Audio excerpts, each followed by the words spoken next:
I call it my oh shit account.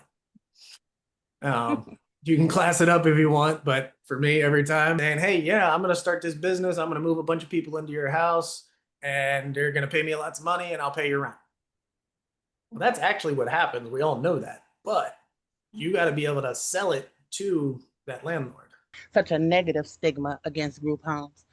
A lot of times we should use verbiage like maybe assistant livings because you're into group homes, you know about group homes, you don't think about the stigma. But someone that, that doesn't know anything about group homes, Right. first thing The they term think I've about is something negative. Yeah, so the term that I started using is co-living. I learned the hard way that trying to do it remotely for me is a horrible idea. So I don't operate my own group homes. I help people just like yourselves um, start a group home. So me as the real estate investor, I will go secure the property and then lease it to you on a long-term basis. I am Netta. I am from Netta Safe Haven. I am the owner of a licensed and unlicensed group home residential care facility, class 2. Um, I am also a Medicaid provider for independence, for shared living, respite, personal care, and transportation. I help my clients become all of those. Um, I would like to, somebody else just came in. If everyone could uh, welcome Chris. Chris is, well, I'll let Chris introduce himself. My name is Chris Thompson. I am a real estate investor. I am also a real estate agent here in Maryland. I own a property management company and a small renovation company. My investor side is, I think, very diverse. I have some college housing, some regular long-term rentals, some Section 8, and I do own 2 group home co-living homes. I learned the hard way that trying to do it remotely for me is a horrible idea. So I don't operate my own group homes. I help people just like yourselves um, start a group home. So me as the real estate investor, I will go secure the property and then lease it to you on a long-term basis. And that's kind of why I'm here. Nicole and I had met uh, actually at one of the properties that I have about a year and a half ago. I had the privilege of speaking at the conference last year, and apparently I did something right because I get invited back this year. But we wanted to kind of give everybody a little taste of kind of what I'll be talking on as kind of the real estate investor side. Um, and hopefully everybody finds some value in it. Okay, if everybody don't mind introducing themselves, what city and state you're in, and what type of home you'd like to open up. Jessica, would you like to start?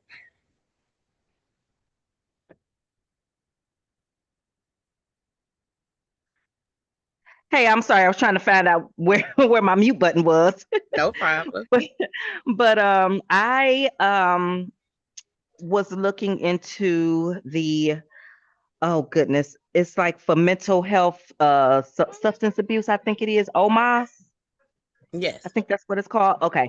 And I'm from Cleveland, Ohio, and I do have a home care agency right now. So I want to start with doing those types of group homes. Okay. Makes sense. Okay, and what type of profession are you in? You said you have a home care Home care agency. Yes, yes, a home care agency. and you I want it. just the from my understand. I'm sorry, I got my kids here there in the background, so y'all that's why I had my phone on mute. Don't worry But about from my understanding, those types of group homes, you don't need someone there 24/7. Um, with me being a home care agency, it is so hard to find good help. And I'm just afraid of going into the types of homes that you need somebody 24/7 and not being able to find good good people to work that want to be there, that's going to show up for their shifts. It's like I'm kind of shell shocked. So I understand. I am like, I've been doing home care for so many years, and it's like I'm trying to transition out of it a little because it's taking a toll on my health, my mental health, I'll say. And I just can't go back to that, having to depend on somebody 24/7 like that, if you get what I mean. I totally, totally understand. Yeah. Yep. Okay. All right. All right. Well, thank you. Mm-hmm. Shamia. What did I pronounce it right? Chamonix. Chamonix. Oh, look at you, Chris. She said it earlier, otherwise I'd have butchered it too. Don't worry. Right. You wanna guys hit your mute button, unmute. Mute button's in the bottom left. If you're on a computer, just scroll your mouse down and that'll pop up.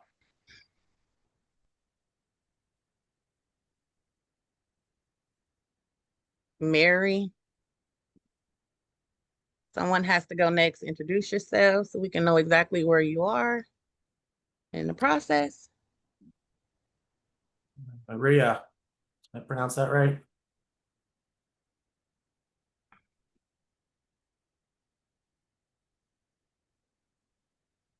Body in the chat. Mary saying unmute her.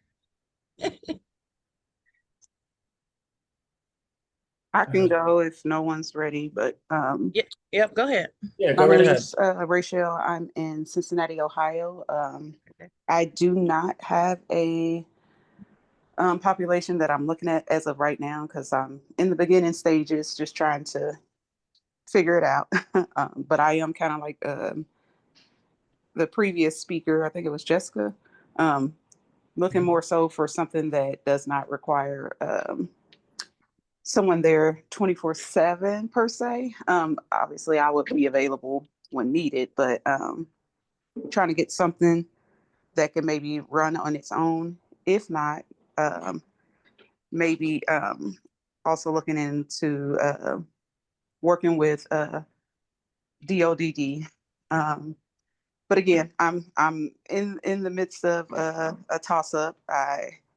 And then I currently have a home health business that I just started as well. So Very nice. I'm just kind of right now, like I said, trying to research and get any information that I can. So that's it. Well, good. Okay, great. All right, Mary, I'm going to ask you to unmute. You should have just received that. Should pop up on your screen. Shamia, can you unmute yourself?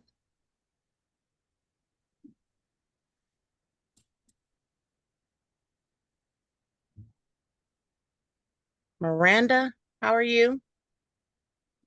You want to unmute yourself? How you doing? What's up, Miranda? Tell us a little bit about yourself. Where you're I'm from. sorry, my phone was struggling to unmute itself. Oh, you're good.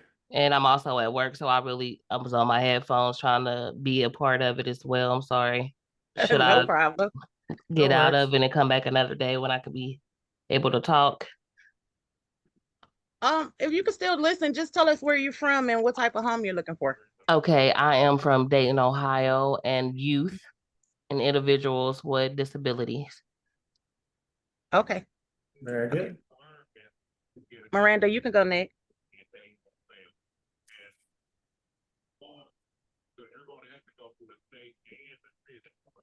Miranda?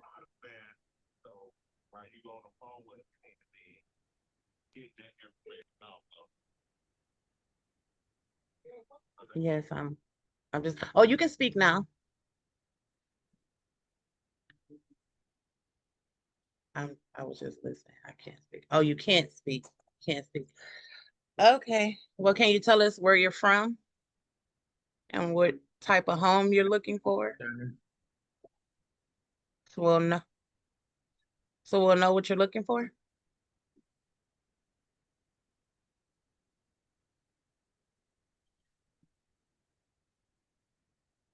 If you guys can't unmute because you're at work, please just put that in the chat. So we'll kind of know how to lead and guide a little bit on the information.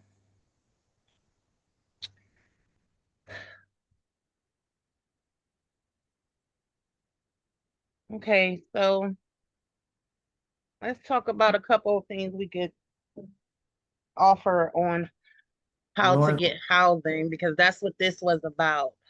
Yes. This was how to communicate with the landlord. You know, a lot of people were having issues on getting properties to run their group homes out of. So we're going to start there. So I think it's a couple things that you could say to the landlord in order for them to, you know, be inclined to, you know, give you a lease. I'll start. I think it's a verbiage that we're using. A lot of times we're going in saying group homes when there's such a stigma against group homes, such a negative stigma against group homes. A lot of times we should use verbiage like maybe assistant livings. Um, a lot of times that works a lot better than group homes or residential care facilities. I definitely wouldn't use group homes if I was looking for a property. I don't know about you, Chris. Um, because you're into group homes, you know about group homes, you don't think about the stigma. But someone that, you know, that doesn't know anything about group homes, Right. first thing The they term think I've about is something negative. Yeah. So the term that I started using is co-living. Is that Okay. you're literally saying the same exact thing, but it does not have that stigma to it. Yeah. So if I were not an investor looking to buy something, I would call up and say, hey, hey, this is Chris. I run co-living homes where it's a shared living space. It's more of kind of a rent by the room versus, hey, I run group homes. The first thing that comes to someone's mind when they hear a group home is generally sober living or a halfway house, and Yeah. just that stigma Negative. that, Yeah. hey, this isn't really working. I don't, they're going to destroy my house. So you're already kind of against yourself on that. So I started, telling everybody that I talk to use co-living because it's the same exact thing. It's just a newer word or term, I guess. And it doesn't have that stigma of group homes. Correct. Good one. I put together a list of questions to ask the landlord or investor. We're not going to go through all of them. I am going to hold the best two for the conference. And Nicole, when is the conference? September the 6th. September the 6th. And on a Saturday. That's a Saturday. Beautiful. I'm excited 10 to get a.m. 10 a.m. Yep. Perfect. Yep. Perfect. So I'm going to hold these last two, and I think they're the best two. And that's kind of more of the, I guess, a lot more meat to it. Not that the first four questions don't have plenty of meat, but they're kind of surface level. The last two that I'm holding, you're going to want to show up to the conference for, I promise. So, question number one to ask the landlord: how long do you plan on holding the property or keeping the property as a rental? Now, why would you want to do that? Well, why would you, as the operator, want to start a home, get everything flowing good, and then in a year or maybe even two, that landlord's like, I'm done, I'm selling it. Now you have to go find another house. Now, depending on the size of that house, just say you have 6 people in that house. Now you need to find a new property that can hold 6 people and transition and move very quickly. Yeah. That's great. Correct. And if you then went in and put in sprinkler systems and anything like that, upgrades to the property, you definitely do not want to have to move within a year or two. No, So making sure that you go in with a longer lease, or at least the option to lease longer. correct. And as the investor or agent from my side of things, you can do You can get as creative as you want with it. It's really just going to depend on that investor, landlord, and if there's an agent involved, that agent. So you may not lock in necessarily for, say, a 5-year lease term, but if it's, hey, we'll lock in for 1 year, see how everything goes, and within 6 months we'll know how it's going, and then we can lock in additional terms. Yep. Sounds great. Question number 2, that it's kind of obvious, but what type of tenant do you look for, Mr. and Mrs. Landlord? Well, I'm looking for X or I'm looking for Y. At the end of the day, every landlord is looking for somebody with decent credit, decent income, and running a business out of it. Do you have a business plan? If you're, Joe and Mary Smith from, around the corner and saying, hey, yeah, I'm going to start this business. I'm going to move a bunch of people into your house and they're going to pay me lots of money and I'll pay your rent. Well, that's actually what happens. We all know that, but you got to be able to sell it to that landlord. Hey, I'm blah, blah, blah, and I operate co-living homes. Are you familiar with how this works?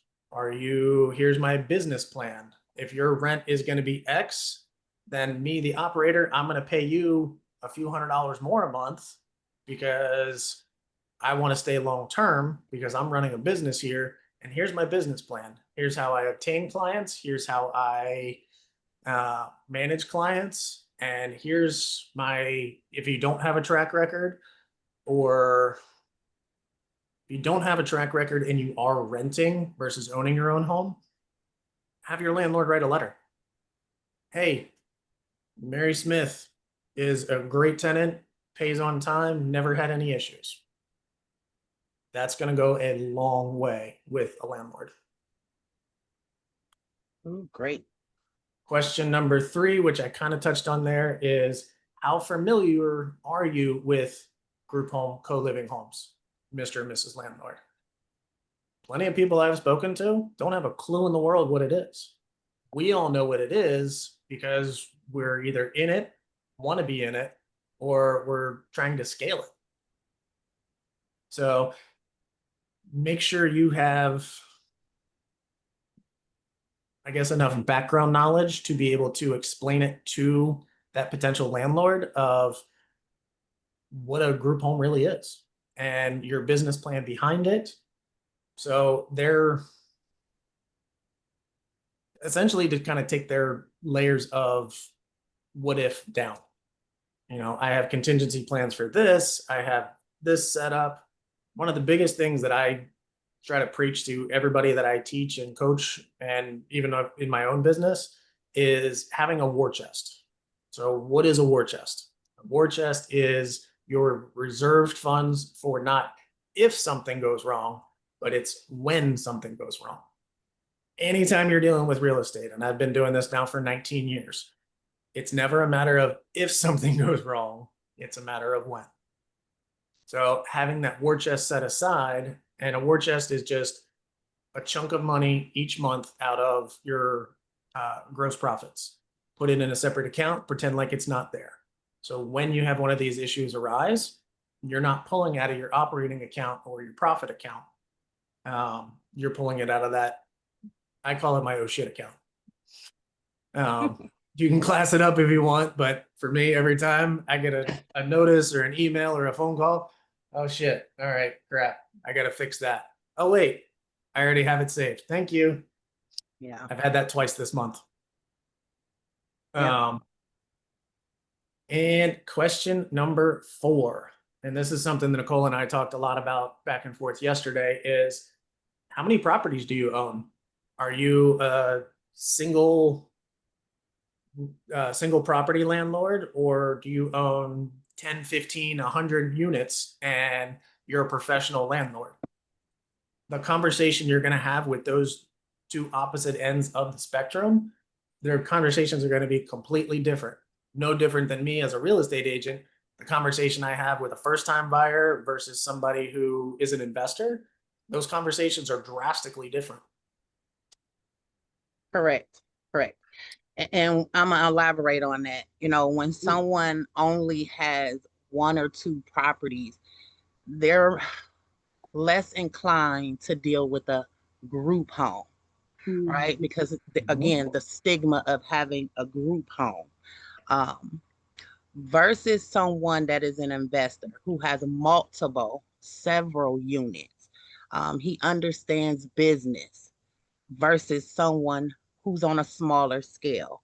Not that they don't understand business, but not on a, you know, a larger scale, right? And explaining your business model and how you can get your house um, filled up, you can also help um, fill other properties for them. So this will not only be a win for you, but it'll be a win for them because if they have multiple properties, you can help fill multiple, multiple properties for them and yourself. I want to go 100%. over something about um, using you guys when he talked about a business plan. So yeah, you want to know what you're talking about when you guys go in to talk to a a landlord, investor, whoever you're talking with. You need to know what you're talking about. So you need to know as much background about the business and who you're serving, right, and how you're going to get funded through them if they go to ask those questions. Now, again, you don't want to give too much of your business model to someone um, because that's like a 50-50. They might try to steal your business model. So you want to give some, but not all, right? Because you don't want them to get your house, all licensed up. If you were going the license route, then put you out and then you got to start over, so it's okay to tell some of the business.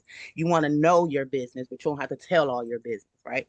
So you can let them know that you're going to have your business plan.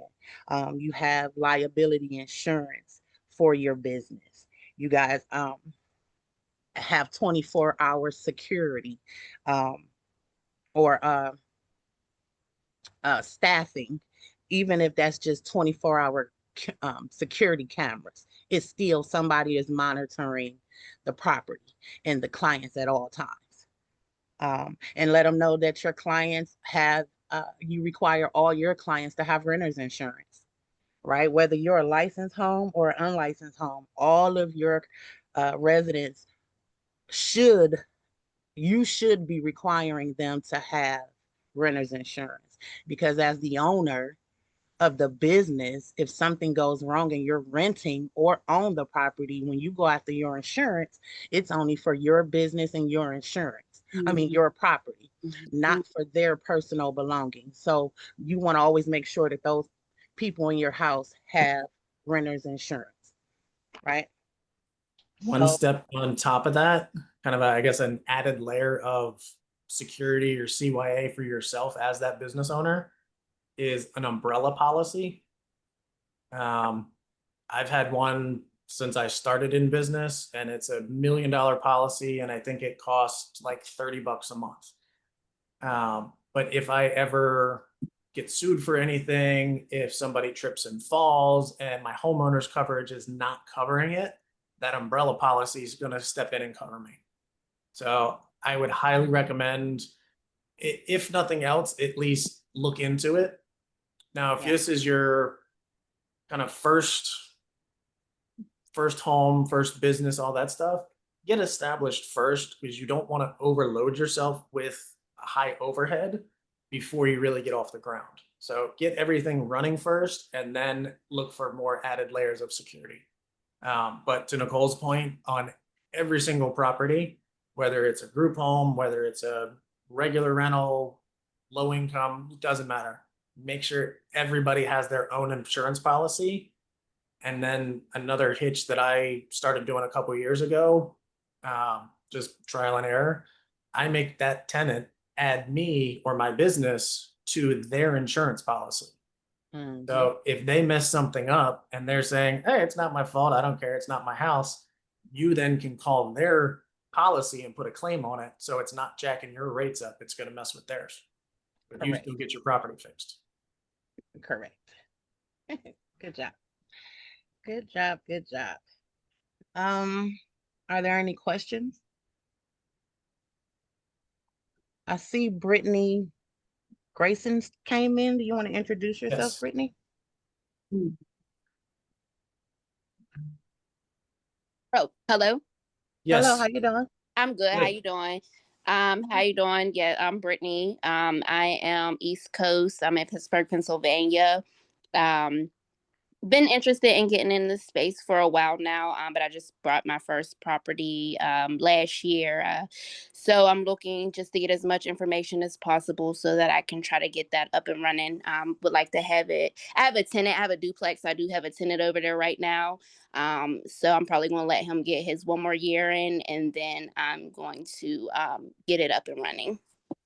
Okay, Excellent. what type of house are you looking for, licensed or unlicensed? No, I'm gonna start with unlicensed just because the area that I'm in, I think it would probably be better for citizens returning home. So I think I'm gonna go that route just because of the area that I'm in. But then I would look to venture out into other things, once I get my foot in the ground. Where in Pennsylvania did you say you are? I'm right outside of Pittsburgh. My property is Okay. located in Arnold, Westmoreland County. Okay. Yeah. And I know roughly where you're at. I drive through there when I go out to Cleveland. So Oh, okay. Yep. Mm-hmm. Oh, very okay. cool. All right, I know when it's time to look for landlords and investors, I have obviously, a quick question. I'm oh sorry, I yeah, was go ahead. trying to find the mute, but I don't know why it's so hard to find it. Um, Piggybacking off Brittany's statement, she said that she had a duplex. So Okay. if you have, I never knew that you could have a duplex as a group home. If you do that, licensed or unlicensed, would that be two different group homes? No, No. Oh, no, okay. Because Okay. it's it the would just be, same main address. yeah. The Got it. property that Just I okay. currently have operating is a duplex. I think it's like a 3-in-1 on the front and a 1-in-1 on the Mm-hmm. back. And the operator that I teamed up with has the whole thing leased out. He is running an unlicensed, Okay. but has the, I guess, aspirations to turn it into a licensed. License. Okay. Okay. Good. Good information. Thank you. Absolutely. Yeah, you can definitely license a two-family. Jessica, you're in Cleveland, right? Yes, ma'am. If you have a two-family, does it have two different addresses? Nope. Just up, down.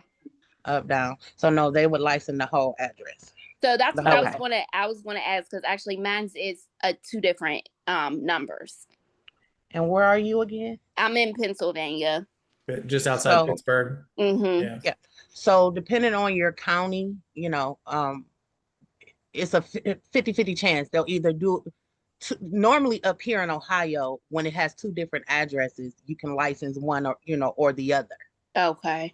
So it could be like that in your county, and how you would know is to start with the building and housing Okay. in your county. Okay. And you let them know what your address is. Mm-hmm.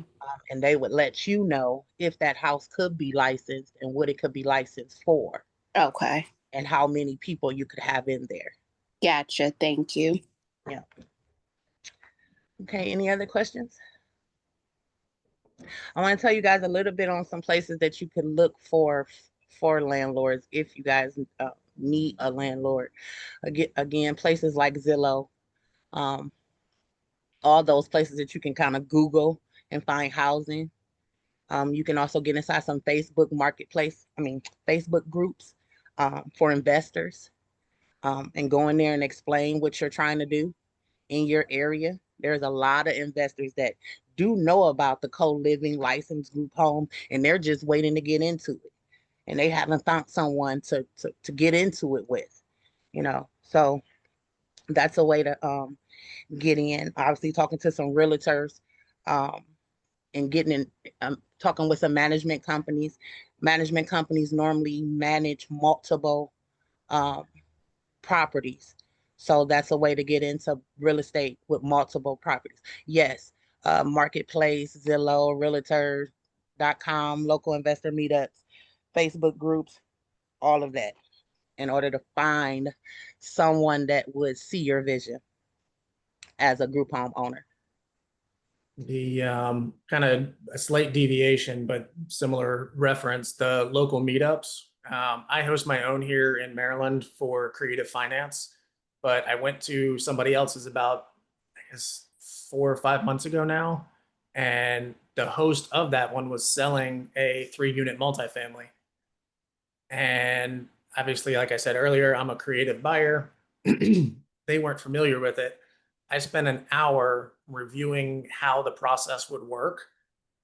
2 months later, I now own that property, and that seller is one of my banks. I bought it with 100% finance. Meaning he did not spend any of his own money. I did a little bit because I had to pay for closing costs and Okay. my lender fees, And how but much was that? I was $25,000 out of pocket for a And how much is? $360,000 purchase price, Mm-hmm. and it already appraised at 380 With no, without you fixing it up. without touching a thing. All right. In that, I got 10 grand out of the seller for repairs. I'm getting another 10 grand out of the city. I just got all my grant application put in. So all in for $35,000 out of my own pocket, I will have a $400,000 asset that cash flows $700 a month. Now that is just you renting the house out to a regular Just family. regular standard rentals. One of the tenants is Section 8. The other 2 tenants are just standard normal street tenants.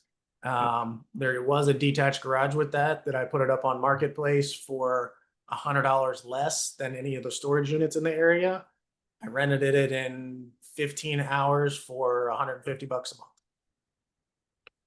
Creative. That's free money. Creative. And I just for am extremely creative. If anybody has heard of Pace Morby, uh, this guy, I've been one of the local leaders in his community now for 2 years. I've been in the community for 3 years. So anything and everything creative, finance, creative real estate. I am. Let me be your what's the word? Thesaurus. Because if it's the more off the wall and crazy it is, the more I get into it. I guess I'm a nerd in that aspect, but it's helped me scale my business drastically. 3 years ago, I had 5 traditional rentals. I now have 30, using mostly none of my own money. ooh, look at you. Look at you. Look at you. Must be nice. All right. I'm only at the 5. So I'm trying to get there, Chris. I'm trying to get there. Oh, we'll keep working. We'll keep Right. working. You just keep finding the places that you want, and then let me negotiate the deal. All right. That's it. That's it. Tag team. No different than what we're doing right now. You know group homes like the back of your hand, and I know real estate like the back of my hand. Together, we make one hell of a team. All right. I agree. I agree. So again, this was really this Zoom was for learning how to find properties and what questions to ask landlords. If you guys need uh maybe like a script so that you could help you go over for group homes, I'll post one inside, if it's not already one inside of my group, licensed and unlicensed group homes 101. I'll put one in there and you guys can download it and go over it. And I think I have a business plan in there as well, for personal care homes. So you could use it for licensed homes or unlicensed homes.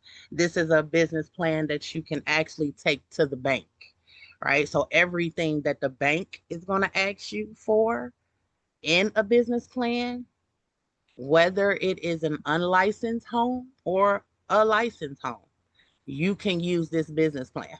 I just used it for Huntington Bank when I did my loan. So it's a template in there, and if it's not, I'll add it in there for whoever wants it.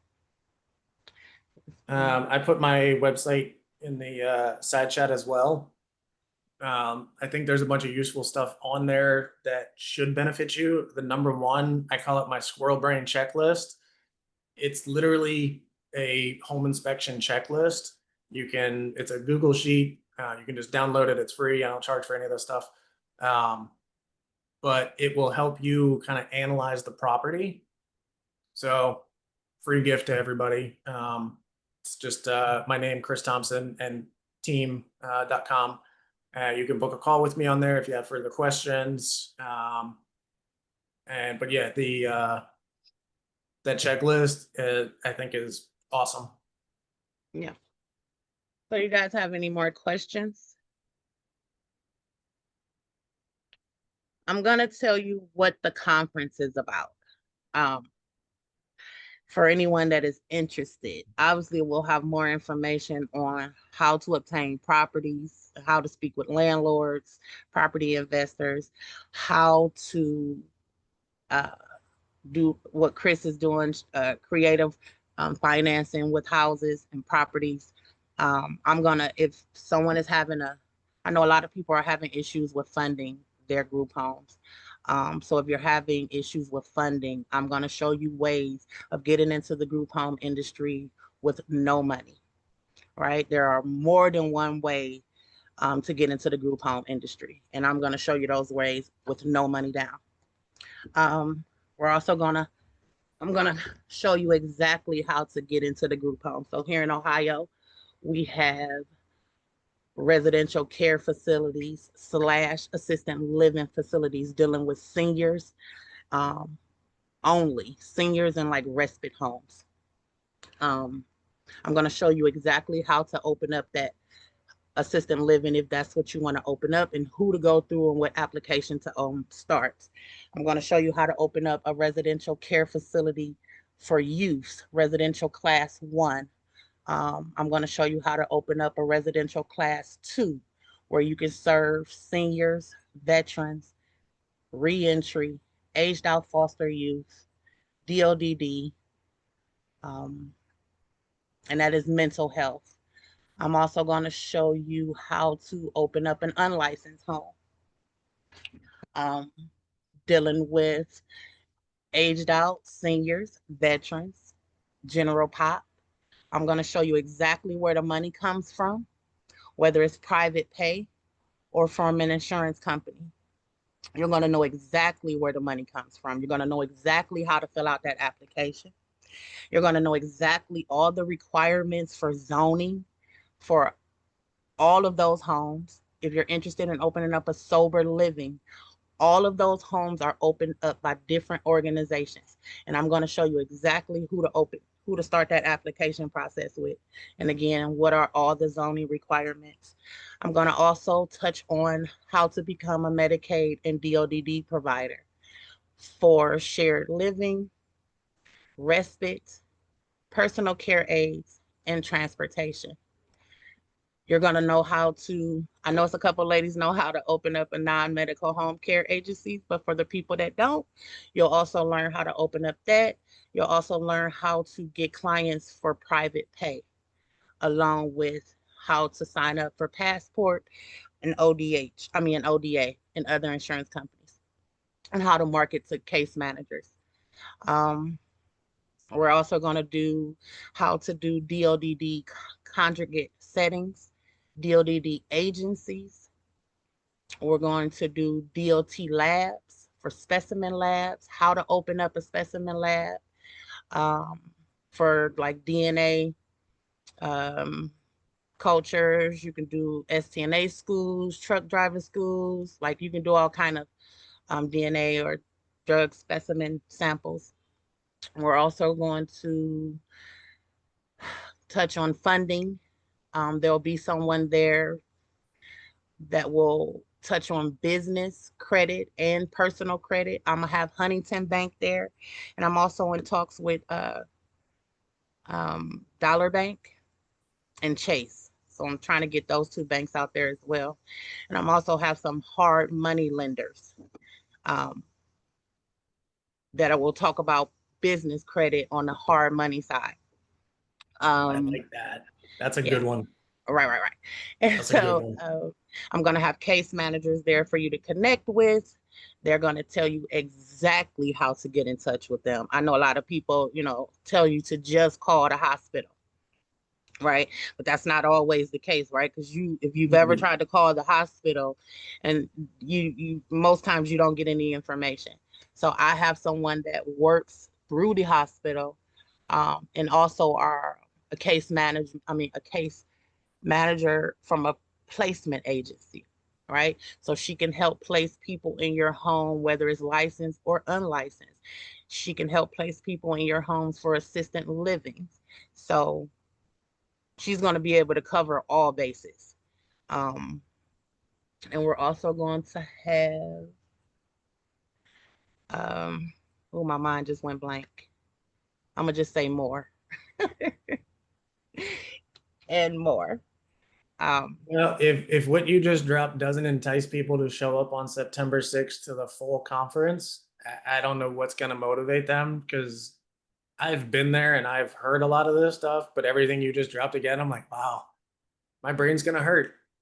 No different than it did last year. The amount of information that was presented last year was incredible. I learned how many things I was doing wrong in about 4 hours. And it took me 9, 10 months to figure out I was making all of those problems. And I was just making problems for myself. So until I educated myself by going to the conference, I'd probably still be kicking myself trying to figure this stuff out. Right. And so with a purchase of a ticket, it also comes with a packet. This is for unlicensed homes, roaming homes. So for anyone that was interested in starting unlicensed, this packet can be used in any state. It's going to come with policies and procedures, a client agreement, business plans is also in there. Everything you're going to need, places to market to for clients for unlicensed homes, because again, a lot of the clients and residents that you can have in your licensed home, you can also serve in your unlicensed home, right? And those same populations will pay you cash money. So the packet is great. There's a lot of things in the packet. I can't even tell you how many documents it comes with it, but everything you need from start to finish that'll help you open up and sustain your unlicensed home. And that comes with the purchase of a ticket. What about your lease? That is okay. I don't have it. Okay. I don't actually have a lease inside of my packet, but what I do have is my client agreement, right? Is that what you was talking about? My shared living Yeah, agreement? it saved me at least $3,000 without Yeah. having to look for anything. Yeah.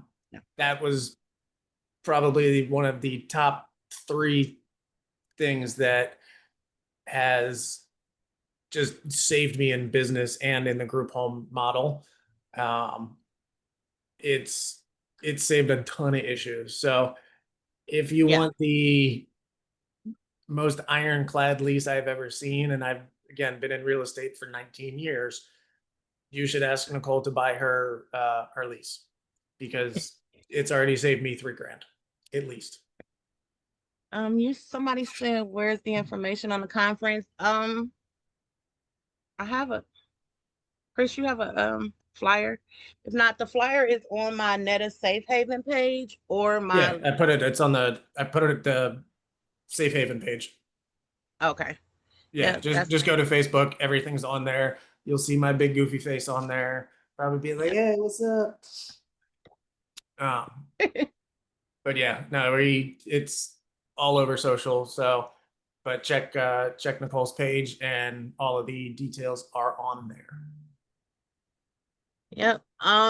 You can purchase a ticket off Eventbrite, or if you need it, I also have payment options. If you need payment plans, then you would just inbox me for a payment plan between now and the dates.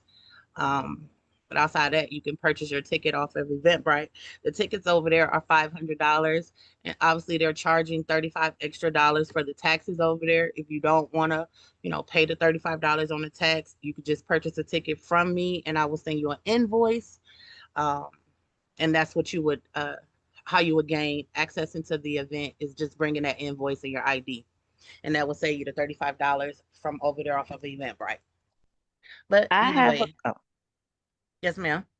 I have a question. So I think I talked to you on Facebook about the conference, and I said I was going on a cruise, so I was going to miss the conference. Okay. So my question is, are you going to record the conference at all and sell maybe the recordings, or maybe sell the booklet that comes with it? Because I would love to have, because it seems like so much information that I need, and it's just like wrong timing, you know? Right. And I'm Wrong trying timing. to work on a Zoom for the Okay. conference. Okay. The facility where I'm having the conference, they supposed to be helping me, but I didn't want to post it too quickly. Right. Before I have all the technicals out the way. I want to make sure people can hear it clearly, see everything. I just wanted to make sure it's right before I Okay. post that I will, be recording it, or Okay. you'll be Because able to that's watch it like, on Zoom. it's like that is exactly what I need. And I'm like, I'm going on a cruise. So it's like I definitely need that information. But yeah, if you happen to just put it up there, because I would definitely purchase the recording. I sure will. I'll let you know. Thank Yep. you. You're welcome. You guys have any more questions?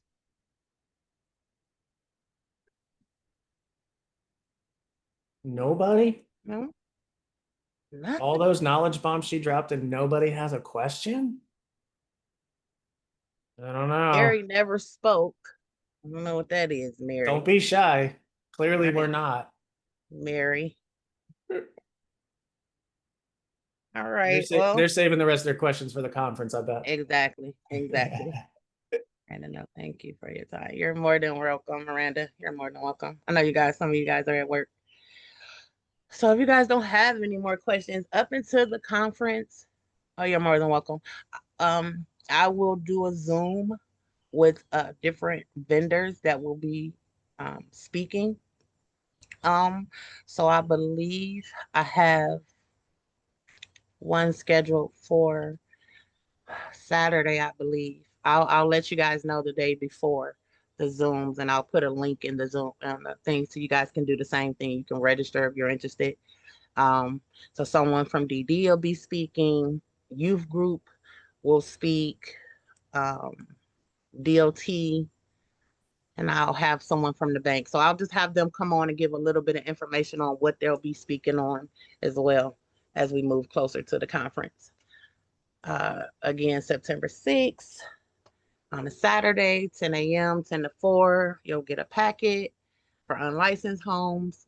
And we'll also have something to eat and drink and have coffee and juice and water, and have some time to network. Everybody there will be there for something different. So you never know who will be in the room and never know who you can, network with on your next business venture.